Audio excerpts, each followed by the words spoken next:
नमस्कार दोस्तों, मैं गौरव आपका बहुत बहुत स्वागत करता हूं टेक टॉक्स के कुछ फ्रेश एपिसोड में और लेके आए हूं आपके लिए बहुत ही कमाल की टेक न्यूज। तो चलिए शुरू करते हैं।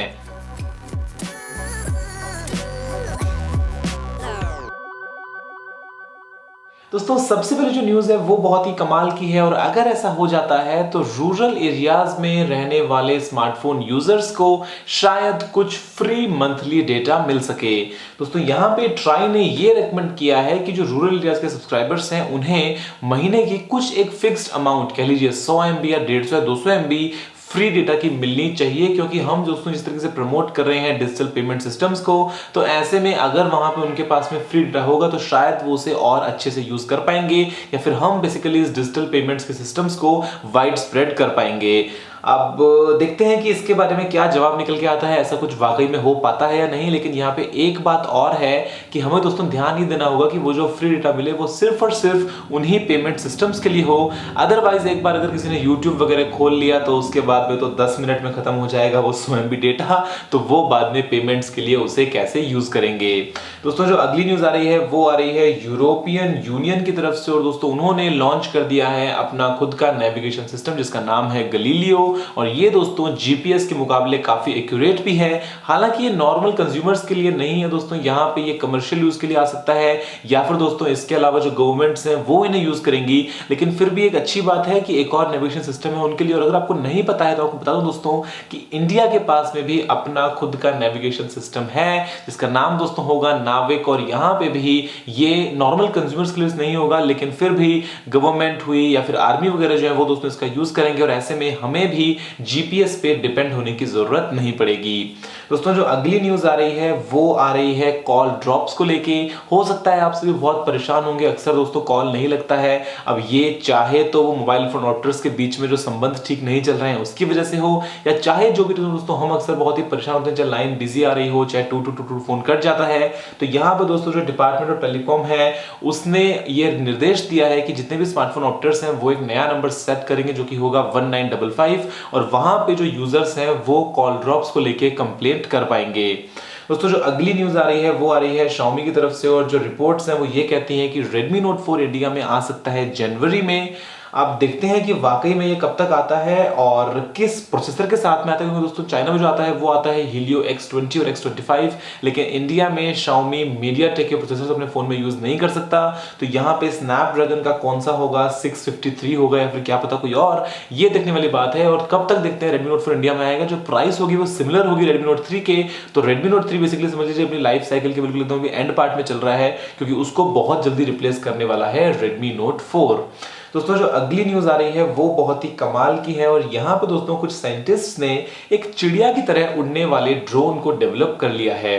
दोस्तों देखिए ड्रोन्स जो है वो आज तक बिल्कुल एकदम रिजिड डिवाइसेस थे जिसको आप उड़ा सकते हैं, लेकिन वो अपनी शेप वगैरह चेंज नहीं कर सकते। लेकिन यहाँ पे दोस्तों ये जो ड्रोन है इसमें जो विंग्स हैं वो एक तरह की चिड़िया की तरह हैं, और वो अपने विंग स्पैन को कम या ज्यादा कर सकते हैं। अगर कहीं पतली जगह में से निकलना हो तो वो टेढ़े होकर निकल सकते हैं या फिर अपने पंखों को सिकोड़ के निकल सकते हैं। यानी कि रियल लाइफ में जैसे दोस्तों चिड़िया उड़ती है, जैसे वो राइट लेफ्ट नेविगेट करती है, उसी तरीके से उड़ने वाला ड्रोन है।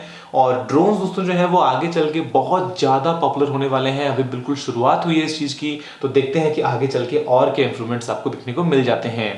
दोस्तों जो अगली न्यूज आ रही है वो आ रही है गूगल की तरफ से, और यहाँ पे दोस्तों जो कंपनी है वेमो, जो गूगल के दोस्तों एक डिवीजन है सेल्फ ड्राइविंग कार्स को लेकर, उन्होंने उसमें कार अनाउंस कर दी है जो कि एक मिनी वैन है बेसिकली, और ये दोस्तों बनी है क्रिसलर के साथ में कॉम्बिनेशन में। अब इनके कुछ एस्टिमेट्स हैं कि कुछ 100 पीस बनाए जाएंगे, 2017 तक मार्केट में आ जाएगी। कंप्लीटली ऑटोनोमस कार रहेगी, बिल्कुल सेल्फ ड्राइविंग है, मिनी वैन टाइप से। मतलब सेल्फ ड्राइविंग कार्स का जो फ्यूचर है वो डेफिनेटली बहुत ब्राइट है, और आगे चल के मैं आपको और भी कुछ न्यूज़ शेयर करने वाला हूं इसी मामले में।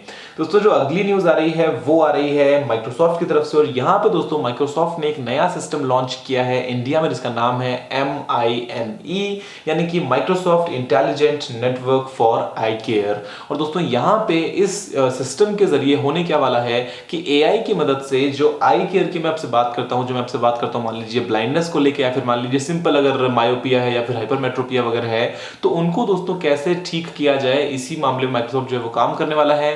दुनिया दुनिया भर में बहुत सारे इंस्टीट्यूट जो है वो इसमें शामिल हो चुके हैं। वो सर्वेज करेंगे अलग अलग पेशेंट्स का, कैसे कैसे क्या क्या चीज़ें किस किस एज ग्रुप में डेवलप होती हैं और कैसे टाइमली अगर उसको ट्रीट किया जाए तो ब्लाइंडनेस से बचा जा सकता है। इसी की दोस्तों मदद से, एआई की मदद से हो सकता है कि इंडिया में जो आंखों की प्रॉब्लम्स हैं उनको दूर कर पाएगा माइक्रोसॉफ्ट। दोस्तों जो अगली न्यूज आ रही है वो आ रही है OnePlus 3 की तरफ से। आपको पता है फ्लिपकार्ट ने जो कल मजाक किया हम सभी के साथ, हो सकता है आपने ट्राई किया हो, जरूर आप सबने ट्राई किया होगा और फोन आपको नहीं मिला होगा। पता नहीं क्या मजाक किया था, एक पीस था कि 10 थे कि 100 थे या जो भी था। बेसिकली एक बहुत ही चीप तरीका था कि अपनी साइट पे ट्रैफिक को लेके आए। अब ऐसे में OnePlus ने तो कहा ही था कि यहाँ पे हमारी कोई जिम्मेदारी नहीं है क्योंकि आपने ऑथराइज चैनल से फोन को नहीं खरीदा है, तो क्या पता फोन रिफर्बिश्ड है, क्या पता फोन ठीक भी है या नहीं है, इसके बारे में OnePlus को भी जिम्मेदारी नहीं लेगा। लेकिन बस अब मजाक बन के रह गया। बेसिकली फ्लिपकार्ट साल के आखिरी में एटलीस्ट ऐसा तो नहीं करना चाहिए था। तो अगर आपने लिया है, अगर मिला है तो बहुत ही बढ़िया, अच्छी बात है। और अगर नहीं मिला है तो एटलीस्ट इससे एक सीख मिली है कि आगे चल के हमें ऐसे किसी भी चीप टैक्टिक के पीछे नहीं पड़ना चाहिए। दोस्तों जो अगली न्यूज आ रही है वो मैं आपको जैसे बात कर रहा था ऑटोनोमस कार्स के बारे में, तो यहाँ पे दोस्तों एक रिपोर्ट है वो ये कहती है कि 2024 तक दुनिया भर में जो सेल्फ ड्राइविंग कार्स होंगी उनका दोस्तों जो नंबर होगा वो होगा 1,38,089, यानी कि 138,089। अब ये इतना एक्यूरेट कैसे बताया, मैं इस बारे में थोड़ा हंस रहा हूं, लेकिन क्या पता दोस्तों ने कुछ प्रेडिक्शंस वगैरह लगाए होंगे।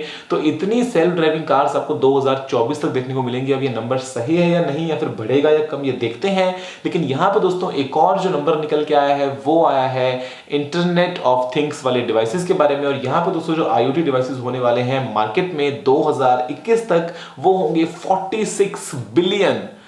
मतलब हर एक इंसान के ऊपर करीब करीब मान लीजिए 5 या 6 IoT डिवाइसेस दोस्तों 2021 तक, यानी कि हम घिर जाएंगे। मान लीजिए बहुत सारे कनेक्टेड डिवाइसेस होंगे, फिर चाहे वो सिंपल एक टेम्परेचर सेंसर हो, या फिर सिंपल एक स्मार्ट बल्ब हो, या फिर एक स्मार्ट कुछ आपका लाइटिंग सिस्टम हो।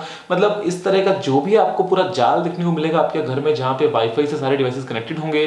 तो ये नंबर दोस्तों बहुत ही जल्दी बढ़ने वाला है। दोस्तों तो अगली न्यूज आ रही है वो आ रही है ब्लैकबेरी की तरफ से, और एक और बार वापस से सेल्फ ड्राइविंग कार्स को लेकर दोस्तों न्यूज है। और ब्लैकबेरी दोस्तों प्लान करता है एक रिसर्च सेंटर खोलने का सेल्फ ड्राइविंग कार्स को लेके। फोन बनते नहीं है ठीक से, फोन वाला जो बिजनेस है वो तो बेच चुके हैं TCL को। वैसे में हाथ डाला है सेल्फ ड्राइविंग टेक के बीच में कि भाई हम कुछ डेवलप कर लेंगे, कुछ कमाल कर लेंगे। देखते हैं ब्लैकबेरी क्या करता है, आगे चल के क्या फ्यूचर इसका निकल के आता है। लेकिन फिलहाल के लिए रिसर्च सेंटर तो शुरू कर दिया है कनाडा में कि हम सेल्फ ड्राइविंग कार्स की बैकबोन बनने को तैयार हैं। जो मार्केट सामने आएगा हम उसको कैप्चर करने को तैयार हैं। दोस्तों जो अगली न्यूज आ रही है वो आ रही है बहुत ही इंटरेस्टिंग न्यूज सैमसंग की तरफ से। और सैमसंग का दोस्तों जो आने वाला होगा, सैमसंग का अगला नोट, फिर चाहे वो हो नोट 8 या फिर नोट 7 का पुनर्जन्म। तो यहाँ पे दोस्तों सैमसंग जो है वो LG की बैटरीज को यूज करेगा। पता नहीं यार, बहुत बुरी कहानी है बेचारे सैमसंग नोट 7 की, कि बड़ी बेइज्जती सी हुई है यहाँ पे सैमसंग की। एग्जैक्टली इशू क्या था वो देखते हैं सैमसंग की रिपोर्ट क्या कहती है। लेकिन एक रिपोर्ट जो आई है वो ये है कि LG की बैटरी लेके यूज करेगा सैमसंग अपने नोट 8 या फिर नोट 7 XYZ कुछ भी आने वाला है उसमें। और दोस्तों यहाँ पे 2 नए फोन्स नोकिया के जो हैं वो लीक हुए हैं। एक का नाम है C1, एक का नाम है P1। मतलब नोकिया के जो फोन्स हैं वो आने वाले हैं, हम सभी को पता है। लेकिन एक बार जब ये न्यूज मार्केट में आ गए कि ओके नोकिया के फोन आने वाले हैं, तो उसके बाद से जो लीक्स है दोस्तों वो भरपूर आ रहे हैं। फिर चाहे वो D1C हो, और यहाँ पे दोस्तों 2 नए फोन्स आए हैं। एक बोलते हैं कि बहुत ही पावरफुल होगा, 835 के साथ में आएगा, काफी मेटल बिल्ड वाला फोन ये होने वाला है। लेकिन जो दूसरा फोन दोस्तों होगा वो होगा कैमरा सेंट्रिक, और यहाँ पे आपको ड्यूअल रियर कैमरास देखने को मिलेंगे। मतलब पहली बार में नोकिया का छक्का मारेगा सीधा कि भाई मार्केट में आया है और सीधा ड्यूअल कैमरा वाला फोन। पता नहीं क्या पता, कुछ भी हो सकता है। नोकिया जो है वो स्टार्टिंग से ही जो है वो कैमरा फोन्स के मामले में काफी अच्छे से परफॉर्म करता आ रहा है अपने पुराने दिनों से। तो क्या पता वापस से एक बार लीड ले ले नोकिया C1 या फिर नोकिया P1 के साथ में। दोस्तों फिलहाल के लिए टेक टॉक्स के इस एपिसोड में इतना ही। मुझे उम्मीद है कि वीडियो को पसंद आया होगा। अगर आपको इस वाला सुझाव हो तो आप नीचे कमेंट करना मत भूलिएगा। और अगर आपने इस वीडियो को अभी तक लाइक या शेयर नहीं किया है तो लाइक भी कर दीजिए और शेयर भी कर दीजिए, और चैनल को सब्सक्राइब करना बिल्कुल भी मत भूलिएगा। फिलहाल के लिए इतना ही दोस्तों। जय हिंद, वंदे मातरम।